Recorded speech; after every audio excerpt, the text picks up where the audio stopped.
welcome back to Shakesyear. We are getting so close to the end of Henry VI Part 2. We've got like 3 more of these, and then we started on Henry VI Part 3, which is actually kind of an awesome play. But today we get to hear from the Duke of York in Act 5, Scene 1, where things are going on. The whole Jack Cade thing got settled. He was beheaded by Alexander Iden, and at the beginning of this scene, York is coming in with a whole bunch of troops from Ireland, and then they're like, why are you bringing troops to visit the king? And he's like, cause I wanted to overthrow Somerset. And they're like, oh, okay. And he's like, yeah, and since that's taken care of, I can dismiss my troops to meet me tomorrow in the agreed upon meeting place. And then the king comes in and he's like, so, like, York, is everything okay? And York's like, yep, we're all good.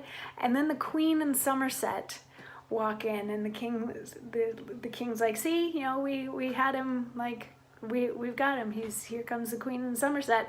And the Duke of York can't take it anymore. And he says, how now? Is Somerset at liberty? Then York, unloose thy long imprisoned thoughts, and let thy tongue be equal with thy heart. Shall I endure the sight of Somerset? False king, why hast thou broken faith with me, knowing how hardly I can brook abuse? King, did I call thee? No, thou art not king, not fit to govern and rule multitudes, which darest not, no, nor canst not rule a traitor. That head of thine doth not become a crown. Thy hand is made to grasp a palmer's staff, and not to grace an awful princely scepter.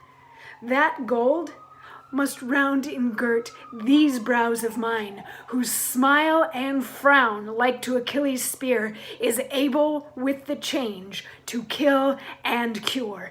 Here is a hand to hold a scepter up, and with the same to act controlling laws. Give place. By heaven, thou shalt rule no more o'er him whom heaven created for thy ruler.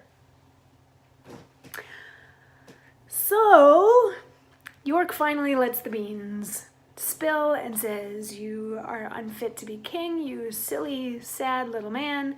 So hand over the throne, because it shouldn't be yours anyway. It should belong to me, you silly, sad little man.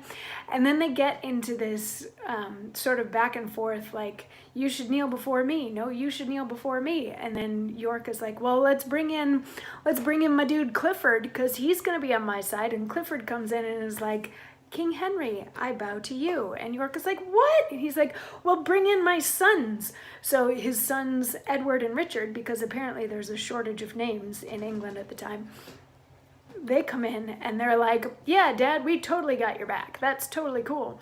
And then he's like, haha, I've got some people on my side. So let's bring in my dude Warwick, and let's bring in my dude Salisbury. And then tomorrow we get to find out what happens when they come in. I'd tell you more, but it gets into tomorrow's monologue, and I don't want to give that part away. So anyway, yeah, this is like the building up of the suspense to the end of the play as things start getting real crazy. Anyway, I'll see you tomorrow for more. Mwah.